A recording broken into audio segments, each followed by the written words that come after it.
बिस्मिल्लाहिर्रहमानिर्रहीम, अस्सलाम वालेकुम। आज की इस वीडियो में आपको बताऊंगा कि अफगानिस्तान में इस वक्त क्या ग्रेट गेम खेली जा रही है, वहाँ पे आलमी और इलाकाई ताकतें चाहती क्या है और वह कौन क्या खेल खेल रहा है, ये तालिबान कौन है, अफगानिस्तान पाकिस्तान की सालमियत का मसला क्यों है और अमेरिका चाहता क्या।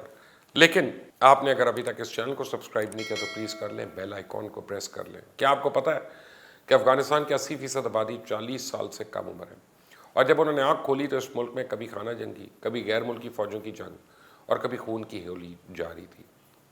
तशद्दुद ने इस कौम की चूल्हें हिला दी हैं। आधी से ज़्यादा कौम जो है शायद नफसियाती मसाइल का शिकार है।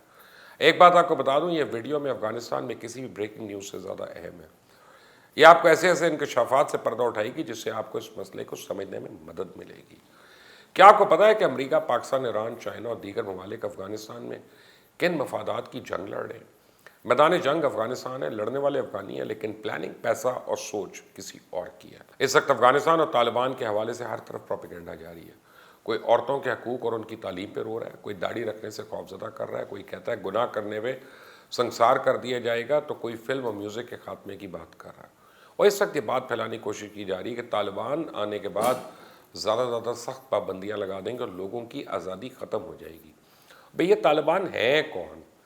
ये वही तालिबान है जिन्होंने 1980 की दहाई में पूरी कौम के साथ मिलकर रूस के खिलाफ जिहाद किया। अमेरिका और मगरब ने अपने मफादात के लिए खूब हिस्सा डाला। जब रूस 90 की दहाई में अफगानिस्तान से निकलना शुरू हुआ तो 92 में सिविल वॉर शुरू हो गई और मुल्क पे कब्जे के लिए वॉर लॉर्ड्स ने खींचातानी शुरू कर दी।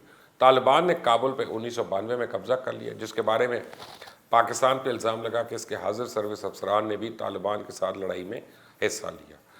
पाकिस्तान के इसमें क्यों मफाद है कि तालिबान अफगानिस्तान पर हुकूमत करें? दरअसल ये मामला पाकिस्तान की सालमियत का मसला है जिसे दुनिया के लिए समझना ज़रूरी है।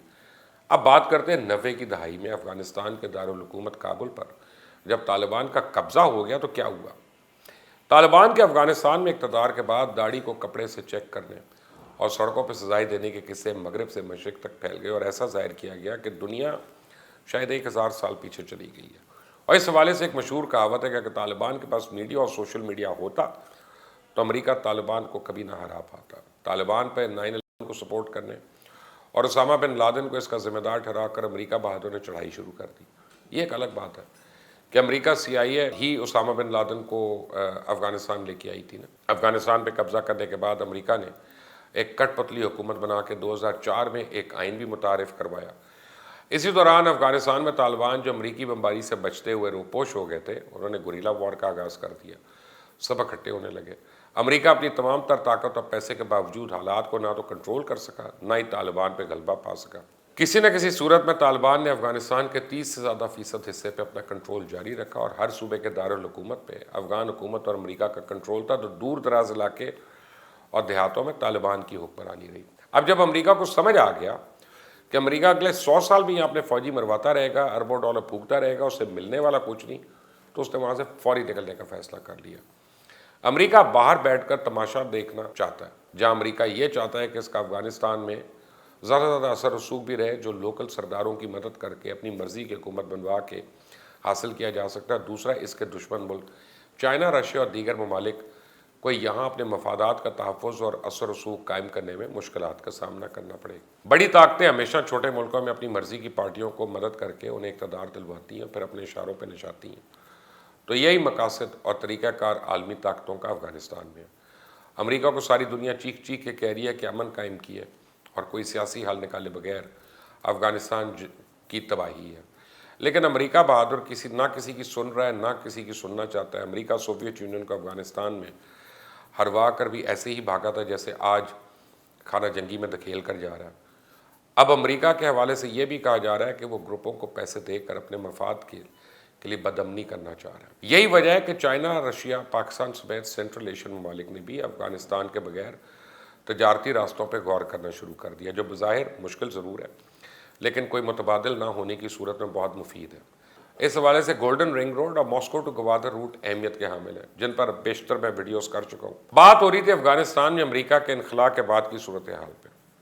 तो अमेरिका के जाने के बाद तो क्या, पहले ही खाना जंगी शुरू हो चुकी है। तालिबान एक तरफ कहते हैं मुज़ाकरात करेंगे, दूसरी तरफ वो तेज़ी से अफगानिस्तान पर कब्जे की जंग भी जारी रखे हुए हैं। इसका मकसद ये है कि तालिबान को पता है उन्होंने एक न एक दिन मुज़ाकरात की मेज़ पर आना ही है, तो उस वक्त जितना ज़्यादा इलाके جس پارٹی کے پاس ہوں گے اسے اتنا ہی طاقتور کردار اور حصہ ملے گا۔ طالبان مذاکرات کیوں کرنا چاہتے ہیں؟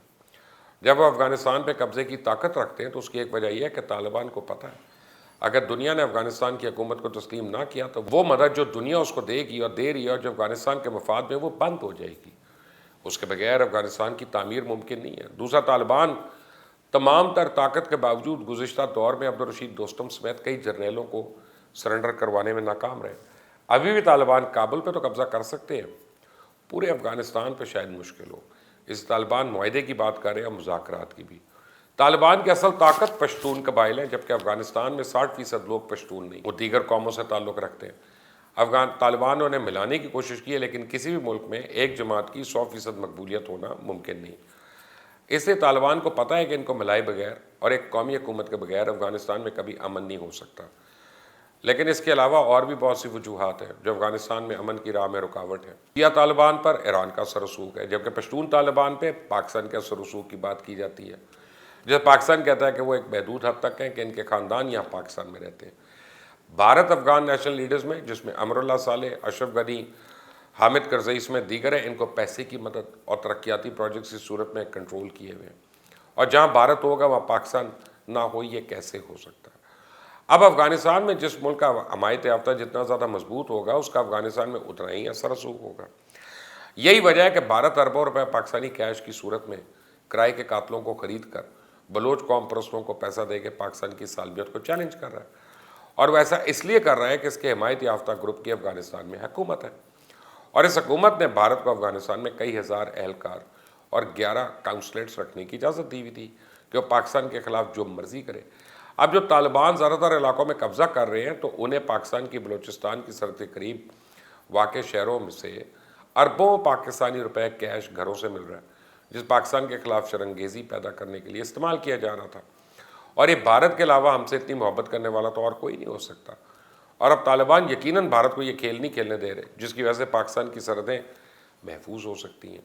اب دشمن اپنی کھوتی ہوئی طاقت کی وجہ سے مرتے سانپ کی طرح پھڑ پھڑا رہا ہے، اور اس نے پاکستان کی سرزمین پر حملے تیز کر دیے ہیں، جو اس بات کی ضمانت ہے کہ وہ دم توڑنے سے پہلے زور لگا رہا ہے۔ افغانستان میں عالمی طاقتوں کے کھیل اور گریٹ گیم پر ہماری ویڈیوز کا سلسلہ جاری ہے، لیکن آپ نے اگر ابھی تک اس چینل کو سبسکرائب نہیں کیا تو پلیز کر لیں، بیل آئیکن کو پریس کر لیں۔ اللہ حافظ۔